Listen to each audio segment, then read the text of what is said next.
አመሰግናለሁ። ደረጃ አጥናው እባላለሁ። የጉለሌ ክፍለ ከተማ ወረዳ 1 ፐብሊክ ሰርቪስ እና የሰው ሀብት ልማት ጽሕፈት ቤት ኃላፊ ነኝ። በ6 ወራት ውስጥ አገልግሎት አሰጣጡ ከባለፈው ዓመት የተሻለ እንደሆነ ያየንበት አግባብ አለ። ይህንን የምናረጋግጠው አንደኛ አገልግሎቱ በምን አግባብ እየተሰጠ እንደሆነ የኢንስፔክሽን ስራ እንሰራለን። እኛም እንደ ወረዳ ፐብሊክ ሰርቪስ ከወረዳ ኮሚኒኬሽን ከምክር ቤት ከፓርቲም የተቋቋመ ኮሚቴ አለ አገልግሎቱን የሚከታተል። በተለይም በባለ ጉዳይ ቀን ሮብና አርብ ሰራተኛው በሰዓቱ ገብቶ ኃላፊዎች ቢሮ ተገኝተው ባለ ጉዳዩ ይዞት የመጣውን ጉዳይ በስርዓቱ አዳምጠው ምላሽ የሚሰጡበትን አግባብ፣ ህዝብ የሚስተናገድበትን አግባብ በኢንስፔክሽን እናረጋግጣለን። ከዛ አንጻር ሰፊ መሻሻሎች አሉ ማለት ነው። እንዲሁም መደበኛ የድጋፍና ክትትል አግባብ አለን። በቼክ ሊስት የተዘጋጀ ተቋማት ከቅድመ ዝግጅት ምዕራፍ አንስተው እስከ ተግባር ምዕራፍ እቅድ አቅደው ተግባር የሚመሩበትን አግባብ፣ እያንዳንዱ ተግባር ከጽህፈት ቤት አንስቶ እስከ ባለሙያ ካስኬድ ተደርጎ እቅድ ተቆጥሮ አገልግሎት ለህዝብ የሚሰጥበትን አግባብ፣ ተቋማት የሚመጡ ቅሬታዎችን ቅሬታ ተቀብለው የሚፈቱበት አግባብ፣ የመልካም አስተዳደር ጥያቄዎች ታቅደው የሚፈቱበትን አግባብ በደንብ የምናይበት እና የምንከታተልበት ሂደት አለ። ከዚህ አንጻር ሰፊ መሻሻሎች አሉ። ይህ ሲባል ግን አሁንም ለህዝቡ የምንሰጠው አገልግሎት ሙሉ ለሙሉ የህዝቡን ሳቲስፋክሽን ፈጥሯል ማለታችን አይደለም። አሁንም የሚቀሩ በርካታ ነገሮች እንዳሉ እኛም በሂደት የገመገምንበት አግባብ አለ። በተለይም ሁሉንም የህዝብ የመልካም አስተዳደር ችግር ለይቶ ከመፍታት አንጻር ውስንነቶች ይኖራሉ ማለት ነው። ከዛ ባለፈ እንደ ወረዳ በአንድ ማዕከል በምንሰጠው አገልግሎት በተለይም ደግሞ ባለጉዳይ የሚበዛባቸው ሴክተር ኃላፊዎች ተገኝተው የሚነሱ ጉዳዮችን እያዳመጡ ህዝቡ ላይ የጊዜም ብክነት ሳያጋጥም መጉላላትም ሳያጋጥም ወዲያው ኢሚዲየት ሶሉሽን የሚሰጥበት አግባብም የተሻለ ነው። በአንድ ማዕከል አገልግሎት ማለት ነው፣ በተቀናጀ አገልግሎት። እንደዛም ሆኖ አሁንም ቢሆን የሚቀሩ በርካታ ነገሮች እንደሚኖሩ ታሳቢ ይደረጋል። እነዛን እየተከታተሉ እየፈቱ በመንግስት ተቋም እንደ ወረዳችን የሚሰጠው አገልግሎት አሁንም ሙሉ ለሙሉ የህዝብን ሳቲስፋክሽን መፍጠር ላይ የሚቀሩ ነገሮች ስላሉ ቀጣይ እሱን ሙሉ ለማድረግ ሰፊ ስራ ይጠብቀናል ማለት ነው። ከዛ ውጪ እንደ ወረዳ አስተዳደር ምቹ የስራ አካባቢ ከመፍጠር አንጻር የተሰሩ ስራዎችን ስንመለከት አምና ከነበረው በርካታ መሻሻል ያለባቸው እዚህ ያለውም የሰራተኛ ጥያቄ የነበሩ የተፈቱ ጉዳዮች አሉ። አንዱ የሰራተኛ ካፍቴሪያ ነው ማለት ነው። በፊት የነበረው አለ መኖር ግን ደግሞ ስታንዳርዱን የጠበቀ አልነበረም። አሁን ከኮሪደር ልማቱ ጋር ተያይዞ እሱን የሚመጥን ካፍቴሪያ ተዘጋጅቶ በዛ ካፍቴሪያ ሶሻል ኮሚቴው የራሱ የሰራተኛው ሶሻል ኮሚቴ ካፍቴሪያው እንዲይዘው ተደርጎ በጥሩ ሁኔታ አገልግሎት እየሰጠበት ያለ አግባብ አለ ማለት ነው። ይህንንም ከሰራተኛው ከራሱ በወሰድነው ጥናት ባደረግነው ክትትል ማረጋገጥ የቻልንበት አግባብ አለ። ሌላው ዴይኬር ነበር። ዴይኬር በፊት የነበረው ከግንባታውም አንጻር ከአገልግሎቱም አንጻር ጥሩ አልነበረም። አሁን ግን እሱን በማሻሻል በርካታ ህጻናትን የሚይዝ በውስጡም ማቴሪያል የተሟላለት እንዲሁም ደግሞ ንጽህናውም የተጠበቀ ዴይኬር እንዲኖር ማድረግ ችለናል ማለት ነው። ከዚህ አንጻር ዴይኬሩ አሁን ላይ እዚህ የኛ ሰራተኛ የሆኑ ወላጆች የእነሱን ህጻናት ወደ 30 የሚሆኑ ህጻናት ዴይኬር ውስጥ አሉ። ከዛም በላይ ማስተናገድ ይችላል ማለት ነው። ከዛም በላይ በዴይኬሩ የሚመጡ ህጻናት ካሉ የማስተናገድ አቅም አለው።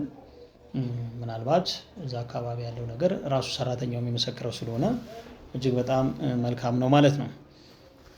ሌላው የነበረው ችግር ከምድረ ግቢ ጋር ተያይዞ ሳቢ አልነበረም። እውነቱን ለመናገር ትንሽ ችግር የነበረበት ነው።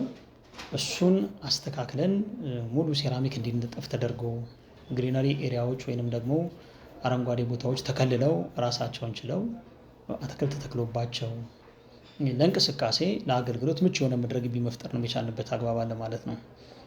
እንግዲህ ይሄን ካል በየቢሮ ደግሞ ኃላፊዎችና እዛ ያለ ባለሙያ በጋራ በመሆን ያሉበትን ቢሮ ለህዝብ አገልግሎት ለመስጠት ምቹ እንዲሆን ሰፊ ስራዎች ተሰርተዋል። የማስዋብ የማሳመር እንዲሁም ደግሞ በየቦታው የተዝረከረከ ነገር እንዳይኖር ካይዝን የማድረግ ስራም የተሰራበት አግባብ አለ ማለት ነው። ከዚህ አንጻር እንደ ወረዳ አስተዳደር ጥሩ የሆነ ነገር አለ ሲባል አሁን ሙሉ ነው ማለት አይደለም። የሚቀር ነገር ሊኖር ይችላል ከቢሮ ጥበትና ከመሰል ነገሮች አንጻር። እሱ ደግሞ ቀጣይ እንደ አስተዳደር ከሚመለከተው አካል ጋር እየተነጋገርን ሶሉሽን እየሰጠን የምንሄድበት አግባብ ይኖራል ማለት ነው። እውነቱን ለመናገር አሁን ላይ ሙሉ ለሙሉ ተሟልቷል ባንልም እንኳን ግን ደግሞ አገልግሎት በሚያስተባብር ደረጃ አይደለም ማለት ነው። ያለ የግብአት ሁኔታ ወይ ኮምፒውተር ተቸግሮ ወይ ፕሪንተር ተቸግሮ ወይም ደግሞ ጠረጴዛና ወንበር ተቸግሮ ወይ ወረቀት ተቸግሮ አገልግሎት የሚያስተባብር ደረጃ ላይ አይደለንም።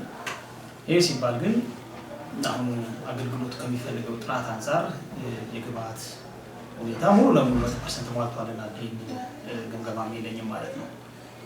የግብአት ችግርን ለመፍታት እንደ ወረዳ ከሚደረጉ ጥረቶች ባሻገር ከተማና ክፍለ ከተማንም ድጋፍ ጠይቀን በዚህ ዓመት የከተማ አስተዳደሩ ከክፍለ ከተማ ፐብሊክ ጋር ከ2.5 ሚሊዮን ብር በላይ ግምት ያለው 15 ዘመናዊ ኮምፒውተሮችን ድጋፍ አድርጎልናል ማለት ነው።